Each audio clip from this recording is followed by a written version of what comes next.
notamment. Le podcast-ton, c'est un projet qui est né en pleine crise du Covid, une façon de se mobiliser pour des associations et une édition encore plus ambitieuse cette année. On va en parler avec notre invité Yves Delnat. Bonjour à vous, c'est vous qui avez lancé cette initiative avec un autre organisateur. De quoi s'agit-il exactement ? J'ai en effet lancé cette initiative avec Jérémy Mani, que j'ai rencontré à Montréal quand je m'occupais de la French Tech. De quoi s'agit-il ? Il s'agit d'inviter au micro des podcasteurs pendant une semaine, ça commence aujourd'hui, ça tombe bien, l'ensemble des associations qui veulent expliquer pourquoi ils cherchent des bénévoles, pourquoi ils cherchent de l'argent, la genèse du projet, et en donner envie aux personnes qui écoutent ce podcast de participer de manière un peu différente. Donc c'est donc pour créer du lien, on va écouter et regarder un exemple.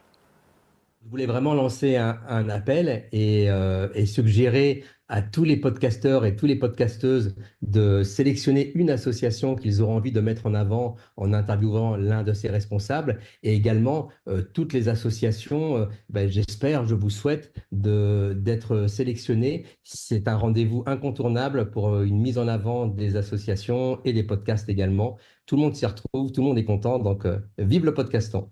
Alors, cette histoire, c'est bien des podcasts qui vont tendre leur micro finalement à des associations pour recueillir des dons. Exactement. Et les dons, entre autres, mais aussi des sympathisants, des bénévoles.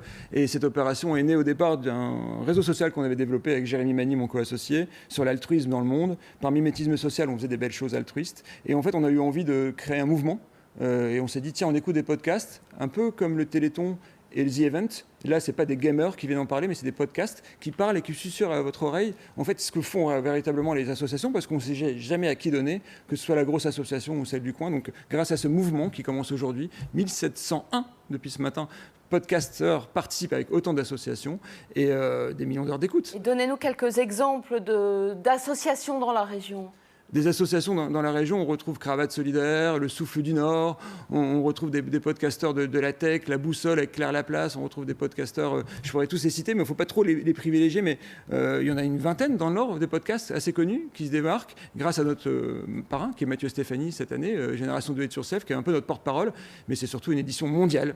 C'est quoi finalement ? C'est une sorte de marathon caritatif qui va durer une semaine ?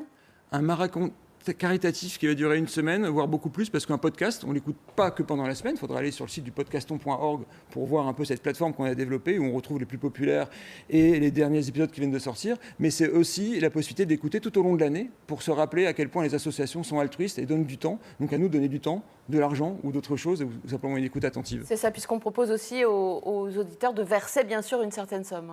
Oui, ce n'est pas le seul but, mais le but c'est de faire connaître et peut-être augmenter le nombre de sympathisants dans les différentes associations. Voilà, donc on a compris une caisse de résonance en quelque sorte pour les associations. C'est quoi finalement l'intérêt des podcasteurs là-dedans ? Les podcasteurs, ça permet peut-être de se faire connaître, peut-être de partager aussi leur audition et de faire un épisode un peu spécial qui sort ou pas de leur ligne éditoriale.